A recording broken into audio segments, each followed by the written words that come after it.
اب جب بات نہ مانی جائے تو اللہ تعالیٰ نے اس قوم کو آزمائش میں ڈال دیا۔ آزمائش کے دو مرحلے تھے۔ پہلا مرحلہ یہ تھا کہ اللہ نے ان کو قحط سالی میں مبتلا کر دیا۔ قحط سالی کا مطلب بارشیں بند ہو گئی تو فصلیں نہیں ہوتی، چنانچہ اجناس کی قلت ہو گئی، گندم کی، چاول کی، باقی چیزوں کی، تو قحط سالی کا عذاب آیا۔ جب یہ پھر بھی نہ مانے تو اللہ نے ان کے پیداوار کو کم کر دیا، چنانچہ پھلوں کی کمی ہو گئی۔ پھلوں سے مراد درختوں کے پھل بھی ہوتے ہیں اور پھلوں سے مراد فیکٹریوں کا پروڈکٹ بھی ہوتا ہے۔ اللہ تعالیٰ قرآن مجید میں فرماتے ہیں کہ ہم نے ان کو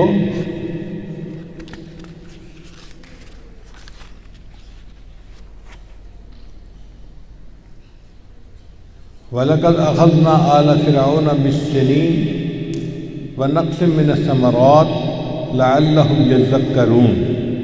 یہ قحط سالی اور پیداوار میں کمی اس لیے کی تاکہ یہ نصیحت پا جائیں، سبق سیکھ جائیں۔ فَإِذَا جَاءَتْهُمُ الْحَسَنَةُ، جب ان کے اوپر خوشحالی آتی، قَالُوا لَنَا هَٰذِهِ، تو ایسے بگڑے ہوئے لوگ تھے وہ کہتے تھے یہ ہماری وجہ سے خوشحالی آئی ہے۔ وَإِن تُصِبْهُمْ سَيِّئَةٌ يَطَّيَّرُوا بِمُوسَىٰ وَمَن مَّعَهُ، اور جب ان پر پریشانی آتی تو کہتی کہ یہ موسیٰ علیہ السلام اور ان کے جو ماننے والے ہیں نا، ان کی نحوست کی وجہ سے یہ ہوا ہے۔ یعنی دماغ ایسے خراب تھے۔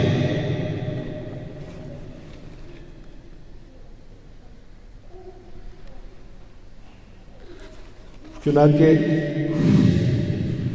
جب بار بار ان کے اوپر آزمائشیں آئیں اور پھر بھی انہوں نے بات نہ مانی تو پھر اللہ تعالیٰ نے آزمائشوں کا دوسرا مرحلہ شروع کیا۔ دوسرے مرحلے کی آزمائشیں زیادہ سخت تھیں۔ اللہ فرماتے ہیں فَأَرْسَلْنَا عَلَيْهِمُ الطُّوفَانَ، ہم نے ان کے اوپر طوفان بھیجا۔ طوفان سے مراد آندھیاں اور بارشیں، والجراد، اور ٹڈیوں کا لشکر بھیجا۔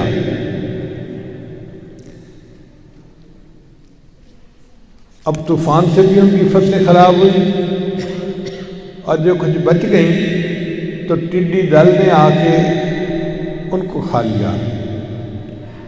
ہمارے ملک میں بھی پچھلے دنوں ٹڈیوں کا لشکر آیا ہوا تھا۔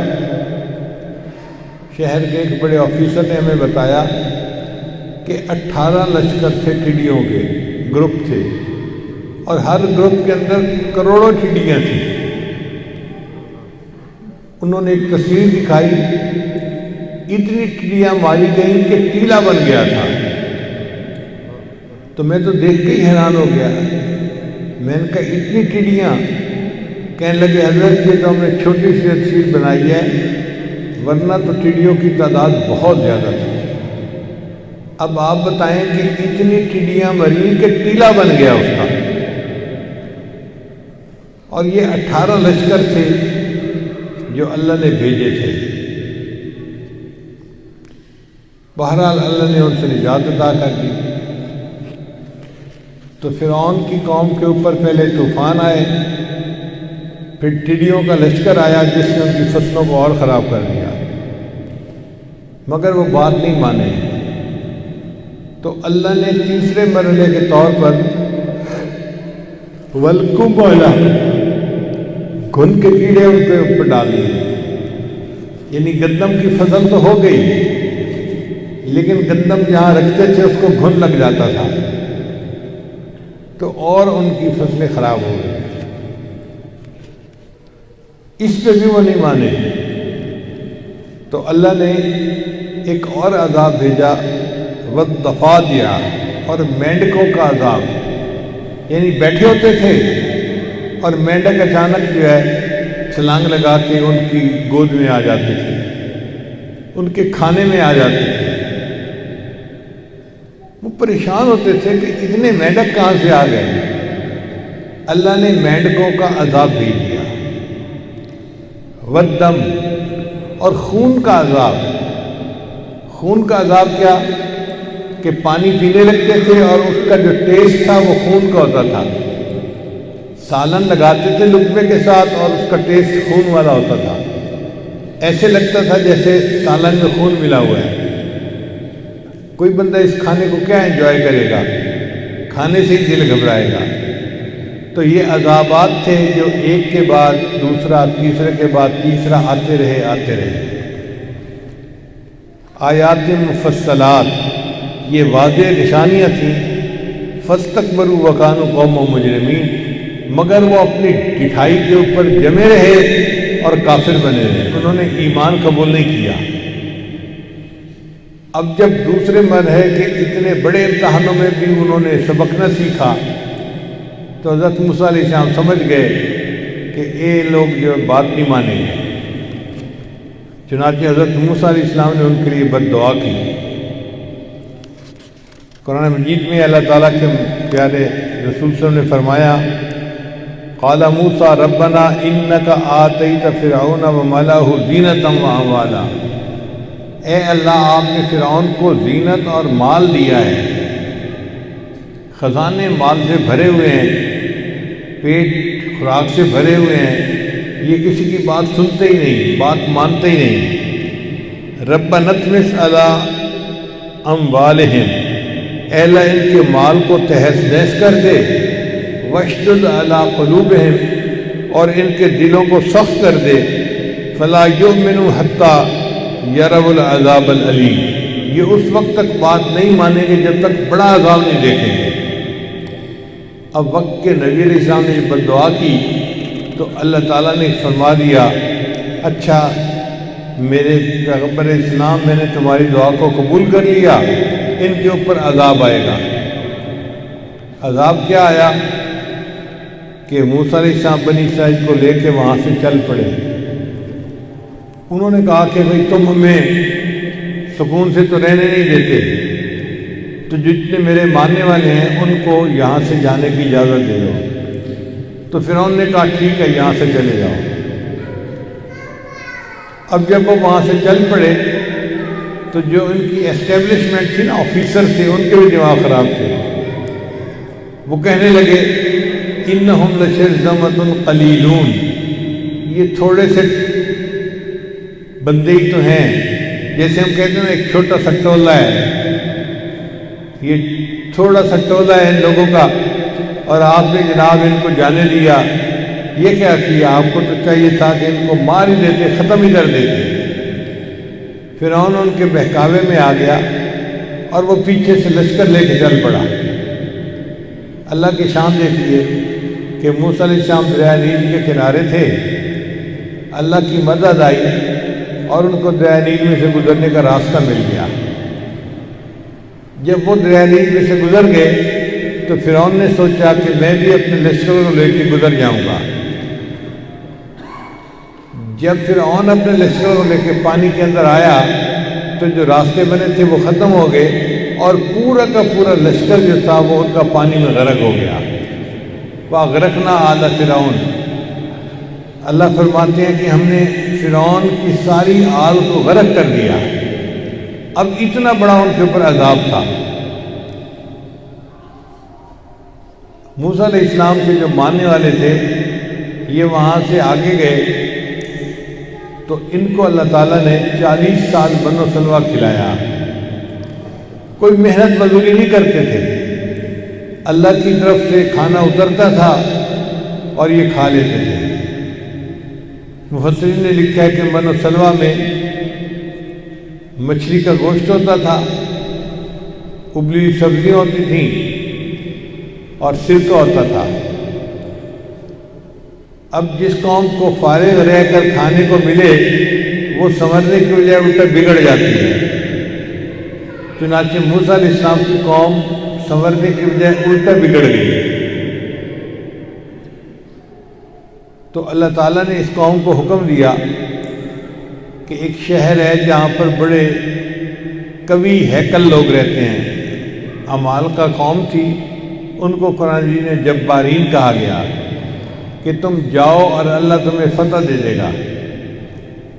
مگر قوم ایسی کم بخت تھی کہ انہوں نے انکار کر دیا، کہنے لگے کہ موسیٰ علیہ السلام ہم تو نہیں ان سے لڑ سکتے، ان فیہا قوما جبارین وَإِنَّا لَن نَدْخُلَهَا حَتَّى يَخْرُجُوا مِنْهَا فَإِن يَخْرُجُوا مِنْهَا فَإِنَّا دَاخِلُونَ، اگر وہ اپنا شہر چھوڑ کے نکل جائیں تب ہم شہر میں داخل ہوں گے۔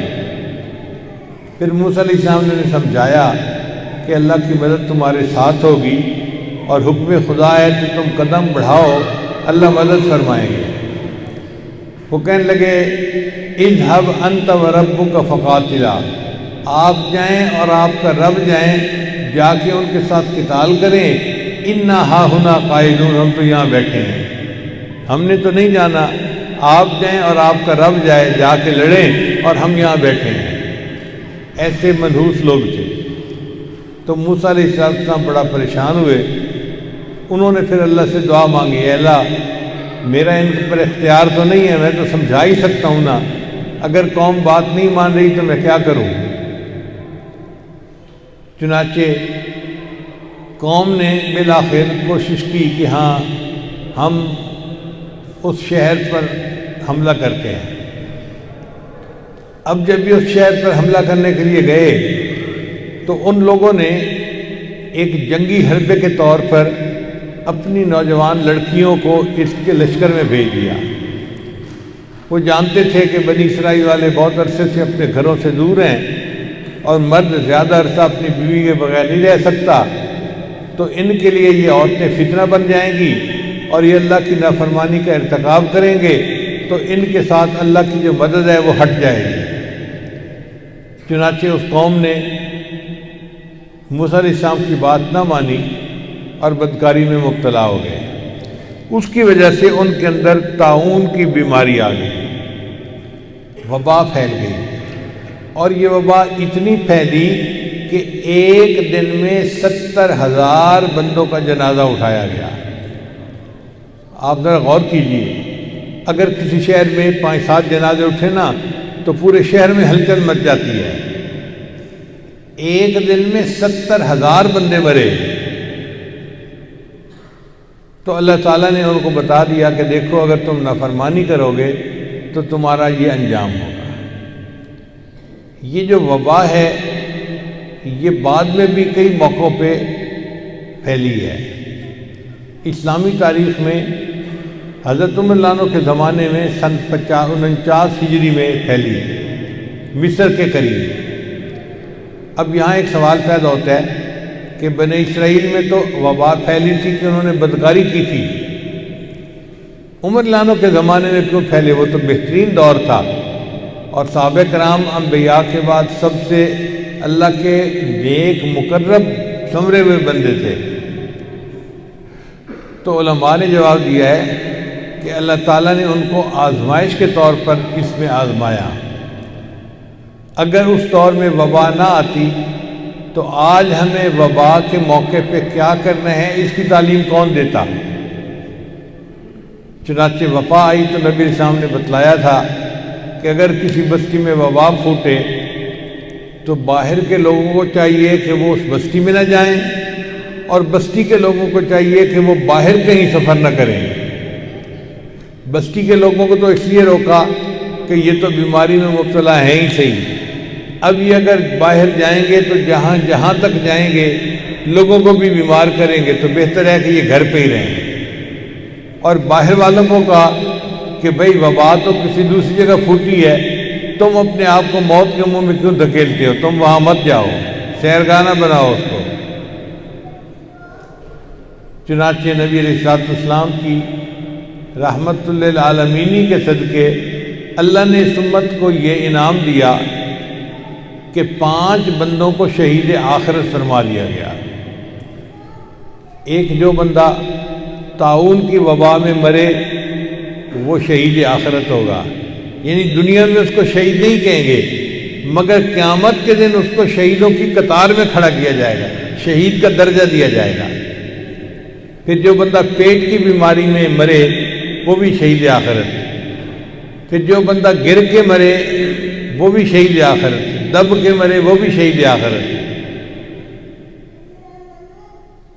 تو اس طرح 5 بندے ہیں جن کو شریعت نے شہید آخرت کا درجہ دیا۔ نبی علیہ السلام نے حدیث پاک میں فرمایا کہ جو لوگ اس طرح سے مریں گے، جیسے ایکسیڈنٹ میں اچانک موت آ جاتی ہے نا، کلمہ پڑھنے کی فرصت ہی نہیں ہوتی، تو ناگہانی اموات کو اللہ نے فرمایا کہ جو میرے محبوب کو امتی اس طرح سے مرے گا ہم اس کو آخرت میں شہید کا درجہ عطا فرمائیں گے۔ اس لیے اس قسم کی موت بھی ہمارے لیے باعث رحمت بن گئی۔ مصر میں جو وبا پھیلی وہ اتنی بڑی تھی کہ ایک دن میں 25,000 جنازے اٹھائے گئے۔ بنی اسرائیل میں وبا پھیلی تھی تو 70,000 جنازے، اور اسلام کی تاریخ میں جب وبا مصر میں پھیلی تو 25,000 جنازے ایک دن میں اٹھائے گئے۔ بہرحال یہ حالات ہیں جو عدلتے بدلتے رہتے ہیں۔ آج کل پھر ہمارے ملک میں ایک وبا پھیلی ہے جس کا نام ہے کرونا وائرس۔ یہ اس وقت ایک عالمی وبا بن چکی ہے، پوری دنیا کے ملکوں میں پھیلی ہوئی ہے۔ کوئی ایک آدھ ملک ہوگا جو بچا ہوا ہوگا، ورنہ ہر جگہ پھیلی ہوئی ہے۔ ملکوں کی اکانومی خراب ہو گئی ہے، لوگوں کے اوپر خوف طاری ہو گیا ہے، لوگ ایک دوسرے کو ملنے سے گھبراتے ہیں۔ اب اس صورتحال میں ہمیں کیا کرنا چاہیے؟ پہلی بات تو یہ کہ جو علماء کہیں، مفتی حضرات کہیں، اس کے مطابق عمل کرنا چاہیے، کیونکہ مفتی حضرات جو ہیں وہ ہمارے دین کے ڈاکٹر ہیں،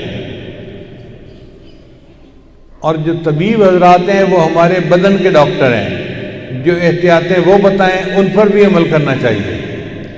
مثلاً ڈاکٹر کہتے ہیں کہ جی ماسک استعمال کریں پبلک پلیس پہ، تو ماسک کو استعمال کرنا چاہیے۔ وہ کہتے ہیں کہ تم مصافحہ کرنا نہ چھوڑ دو، کوئی حرج نہیں، یہ ایک مستحب عمل ہے، سلام زبان سے بھی کیا جا سکتا ہے، ہاتھ ملانا لازمی نہیں ہے، تو اس سے احتیاط کرنی چاہیے۔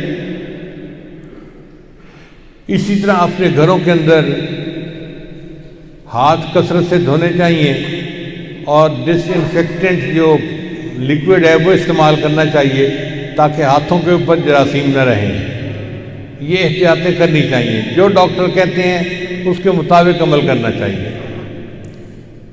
ڈاکٹر نے ہمیں کہا کہ مسجد میں جو صفیں بچھائی جاتی ہیں نا، قالین، ان میں زیادہ بیکٹیریا آ جاتا ہے، وائرس آ جاتا ہے، تو ان کی انسٹرکشن پر آج جمعہ کے دن ہم نے اپنے وہ رگ بھی یہاں سے اٹھا دیے، قالین بھی اٹھا دیے۔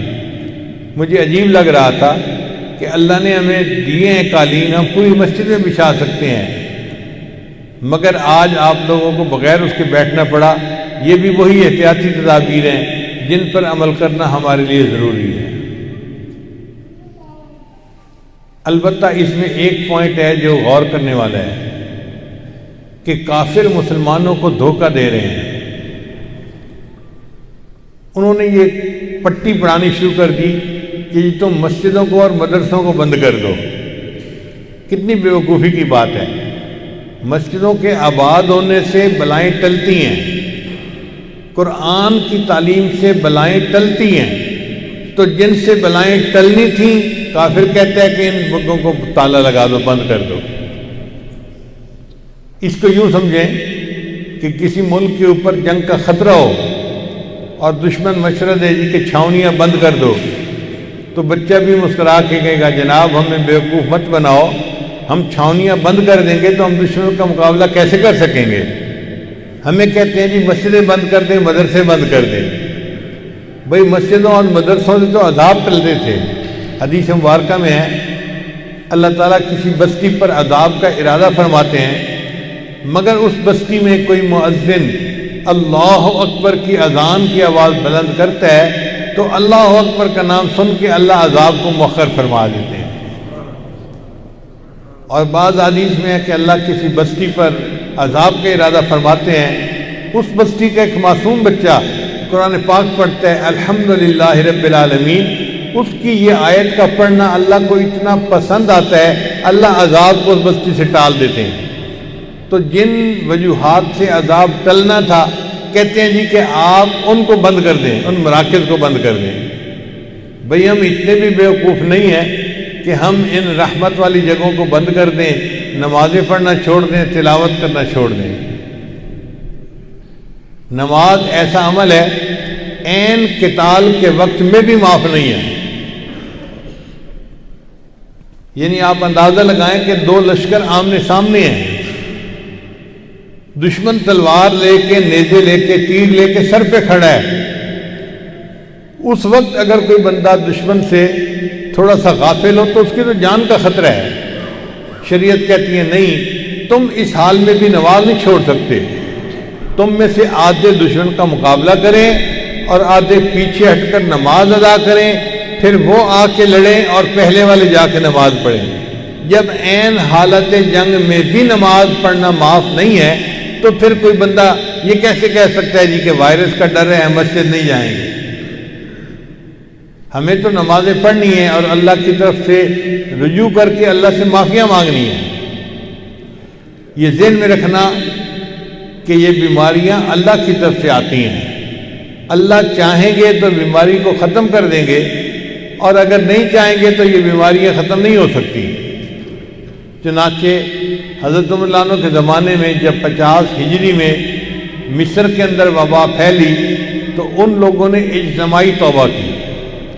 کتابوں میں لکھا ہے کہ شہر کے لوگوں نے 3 دن روزے رکھے، شہر کے لوگوں نے، مرد و عورتوں نے 3 دن روزے رکھے، اور تیسرا دن جمعہ کا دن تھا تو شہر سے باہر نکل کے انہوں نے اللہ کے سامنے اللہ توبہ کی، معافی مانگی، اللہ نے اس وبا کو ختم کر دیا۔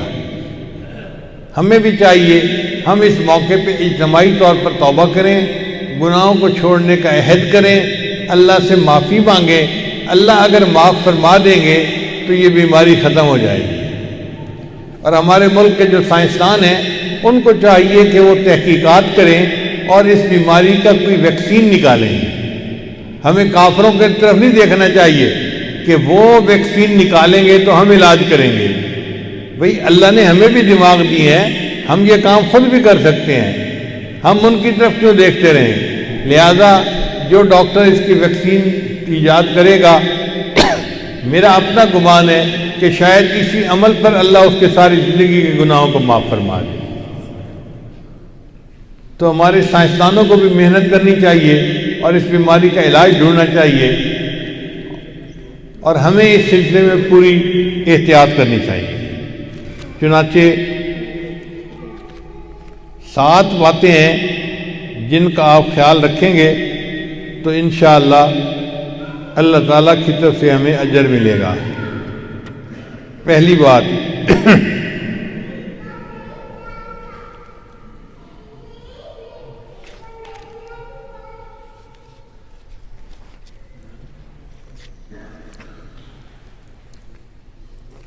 نبی اسلام نے فرمایا کہ جس قوم میں 5 باتیں آئیں گی تو اس کا نتیجہ 5 طرح سے نکلے گا۔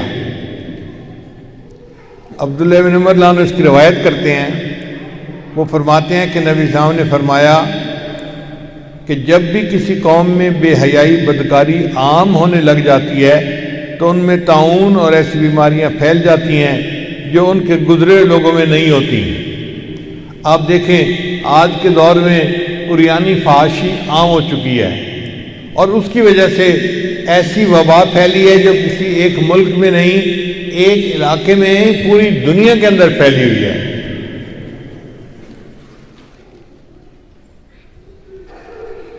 جب کوئی قوم ناپ تول میں کمی کرنے لگے گی تو اللہ تعالیٰ اس کو قحط سالی اور روزگار کی تنگی اور بادشاہ کے ظلم کے ذریعے سے سزا دیں گے۔ دیکھیں نبی علیہ السلام کی بات کتنی سچی ہے، ہم اپنی آنکھوں سے دیکھ سکتے ہیں کہ ہم ناپ تول میں کمی بیشی کرتے ہیں، اس کے بدلے یہ تینوں عذاب ہیں، قحط سالی بھی ہے، روزگار کی تنگی بھی ہے، اور بادشاہ کا ظلم بھی ہے، اس کی بھی سزا مل رہی ہے۔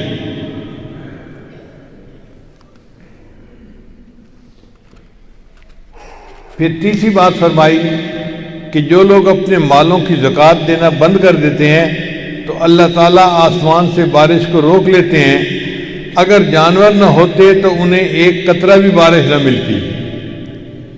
یعنی اب اگر کبھی یہ بارشیں جو ہوتی ہیں نا، یہ اللہ نے باقی مخلوق کو بھی تو پانی پہنچانے ہیں نا، اس لیے ہوتی ہیں۔ ہمارا مسئلہ ہوتا تو بارش بالکل ہی بند ہو جاتی، کیونکہ عام طور پہ زکوٰۃ دینے کا رجحان بہت کم ہو گیا ہے۔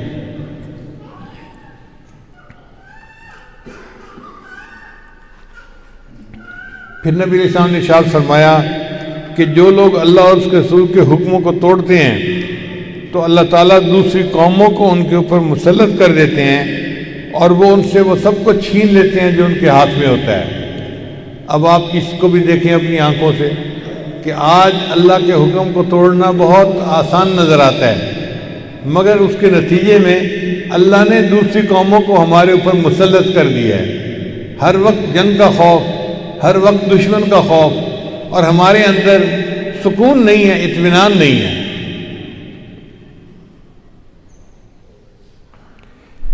پھر پانچویں بات نبی صاحب نے فرمائی کہ جب ان کے بڑے یعنی حکمران اللہ کے قانون کے مطابق فیصلہ نہیں کرتے تو اللہ تعالیٰ ان کے آپس کے درمیان میں لڑائیاں پیدا کر دیتے ہیں۔ آج شریعت کے حکموں کو تو سامنے رکھا ہی نہیں جاتا، اپنی من مرضی کے فیصلے کیے جاتے ہیں۔ نتیجہ کیا ہے کہ قوم کے آپس کے لوگ ایک دوسرے کے ساتھ لڑتے ہیں۔ تو 5 باتیں نبی صاحب نے فرمائیں اور پانچوں باتیں 100% ٹھیک ہیں اور ہم اپنی آنکھوں سے ان کو دیکھ رہے ہیں۔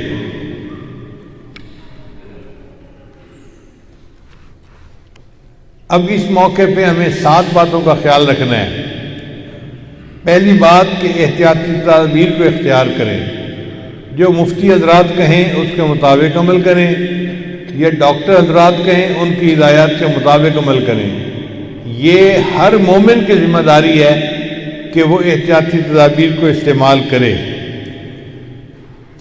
الاحتیاط ہو نصف الحیات، احتیاط جو ہے وہ آدھی زندگی ہوتی ہے۔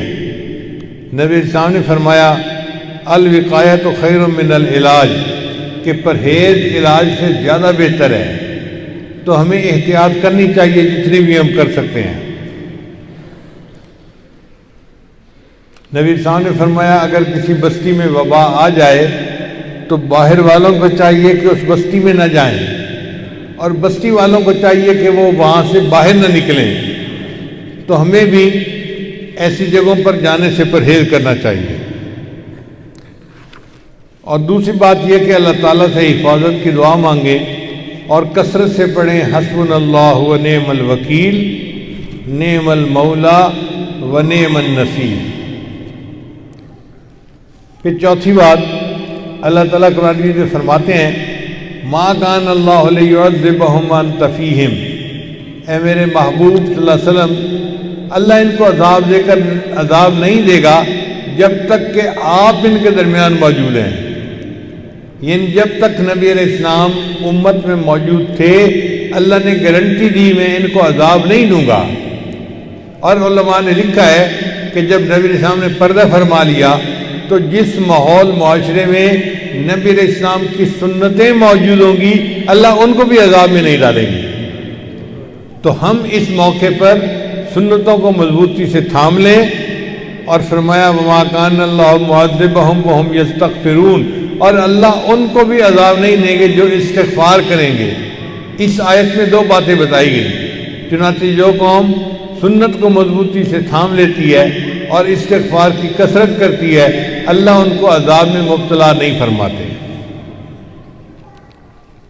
پھر 5واں عمل کہ آیت کریمہ کا ورد زیادہ کریں۔ آیت کریمہ کہتے ہیں یونس علیہ السلام نے پڑھی تھی لا الہ الا انت سبحانک انی کنت من الظالمین۔ سمندر کے اندر تھے مچھلی کے پیٹ میں، اللہ نے ان کو وہاں سے نکال دیا تھا۔ تو دیکھیں اگر سمندر کے اندر سے اللہ نے یونس علیہ السلام کو نجات عطا فرما دی تو ہم بھی تو اس وقت وائرس کے سمندر میں زندگی گزار رہے ہیں۔ کسی کو کیا پتا کس کو وائرس ہے کس کو وائرس نہیں ہے، اس لیے تو لوگ ایک دوسرے سے ملنے سے گھبراتے ہیں۔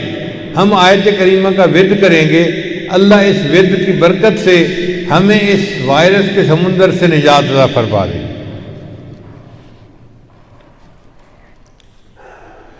یونس علیہ السلام کی قوم پر اللہ کا عذاب آ گیا تھا، مگر قوم نے عذاب کو آتا دیکھا تو توبہ کی، اللہ نے عذاب کو ٹال دیا تھا۔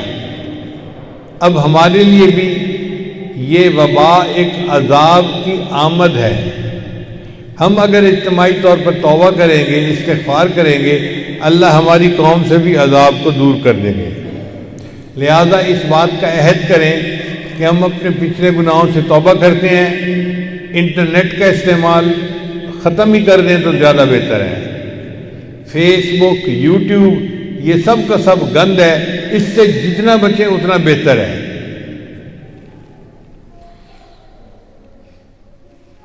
فلمیں، گانے، غیبت، جھوٹ، یہ سب گناہ کے کام ہیں، ان سے جتنا بچیں گے اتنا اللہ کی رحمت جلدی ہمارے اوپر آئے گی۔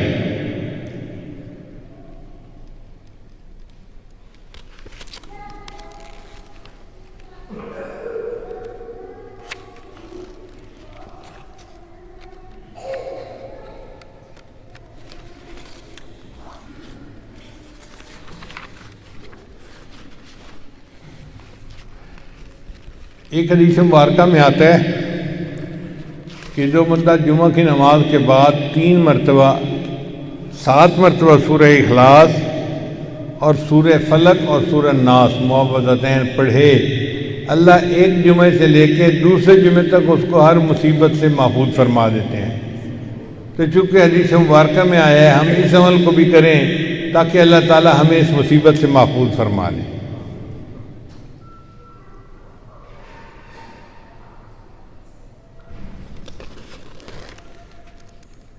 قرآن مجید کی آیت ہے، اللہ تعالیٰ ارشاد فرماتے ہیں وَضَرَبَ اللَّهُ مَثَلًا قَرْيَةً، اور اللہ مثال بیان فرماتا ہے ایک بستی والوں کی، کانت آمنۃ مطمئنہ، جن میں امن بھی تھا، اطمینان بھی تھا۔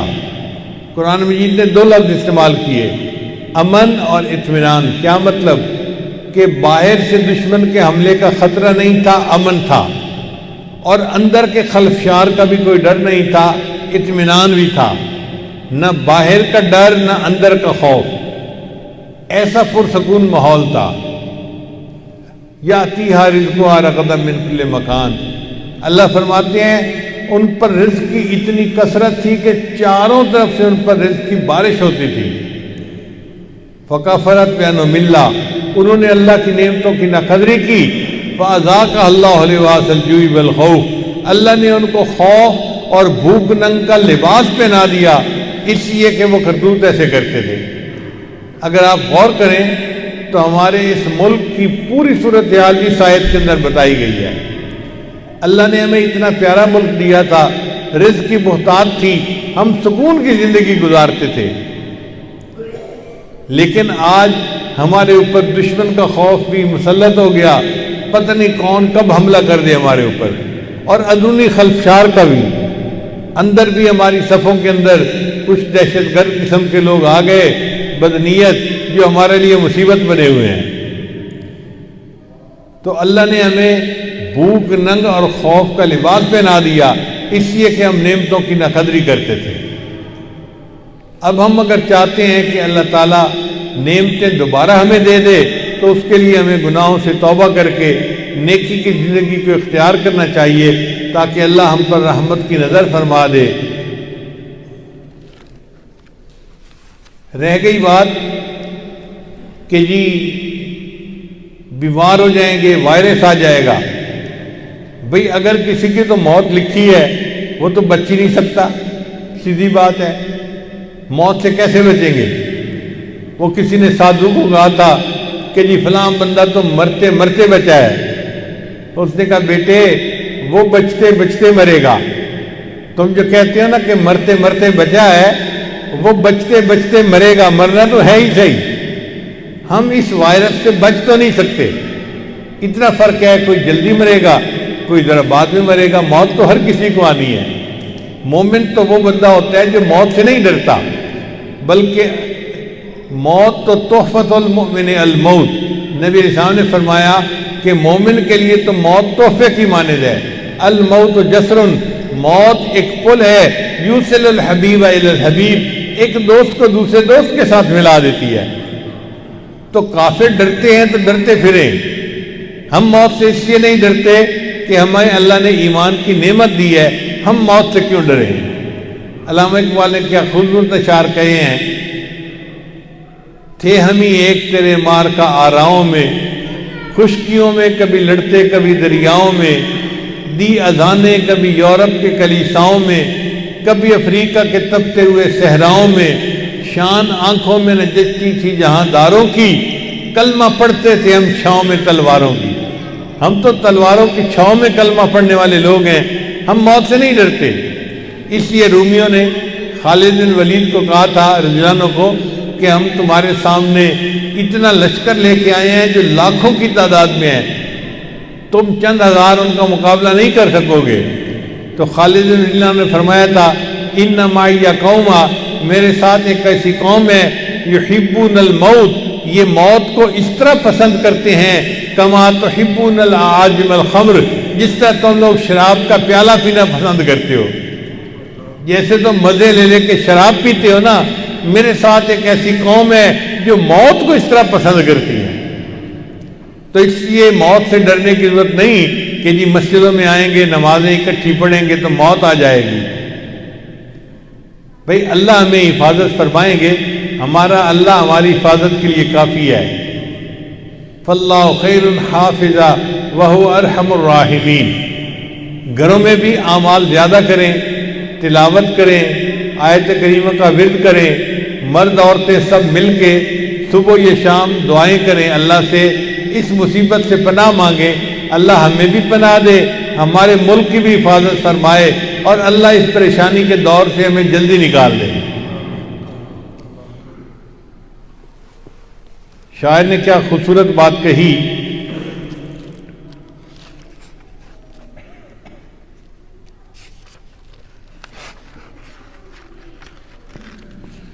آہ جاتی ہے اثر کو کھینچ لانے کے لیے، بادلو ہٹ جاؤ دے دو راہ جانے کے لیے، اے دعا فریاد کر عرش بری کو تھام کے، اے خدا رخ پھیر دے اب گردش ایام کے، حق پرستوں کی اگر کی تو نے دل جوئی نہیں، تانا دیں گے بت کے مسلم کا خدا کوئی نہیں، رحم کر اپنے نہ آئینے کرم کو بھول جا، ہم تجھے بھولے ہیں لیکن تو نہ ہم کو بھول جا، خار ہیں بدکار ہیں ڈوبے ہوئے ذلت میں ہیں، جو بھی ہیں آقا تیرے محبوب کی امت سے ہیں۔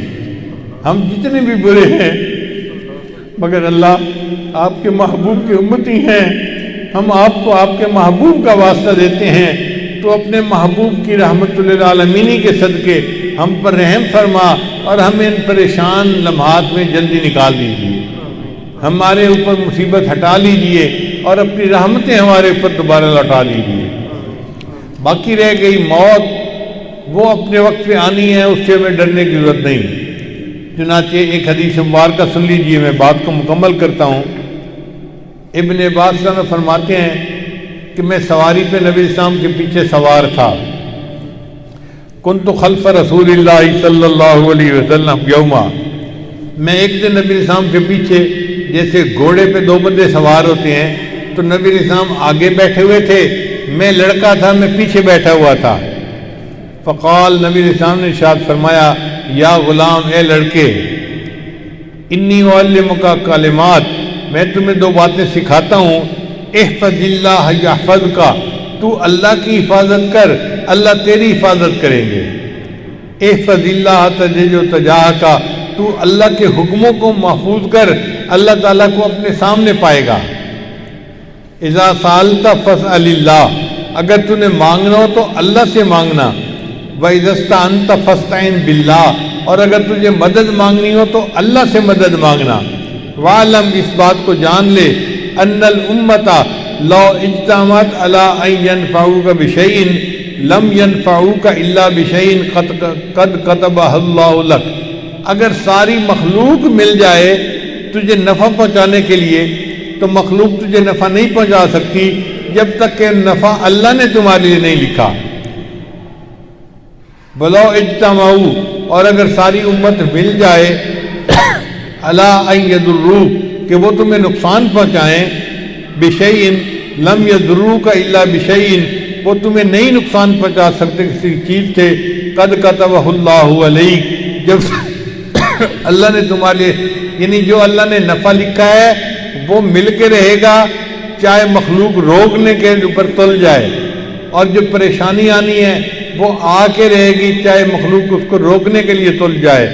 فرمایا رفعت الاقلام، قلم اٹھا لیے گئے، وجفت الصحف، اور جو تقدیر کا لکھا تھا وہ خشک ہو گیا، یعنی اللہ نے تقدیر لکھ دی ہے، جو حالات آنے ہیں وہ تو آ کے ہی رہیں گے، تو پھر اب پریشان ہونے کی کیا بات ہے؟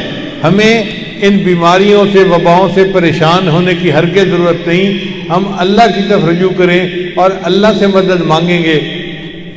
اس پروردگار نے پہلے بھی ہم پر نعمتوں کی بارشیں کی ہیں، آئندہ بھی ہم پر احسان فرمائے گا، ہماری توبہ کو، گناہوں کو، ہمارے گناہوں کو معاف فرمائے، ہماری توبہ کو قبول فرمائے، اور اللہ تعالیٰ اس ملک کو ان تمام بحرانوں سے نجات عطا فرمائے۔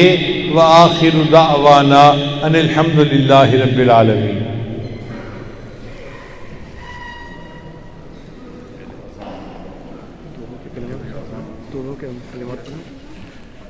سنتوں سے پہلے توبہ کے کلمات پڑھ لیجئے، ٹائم ہے ابھی۔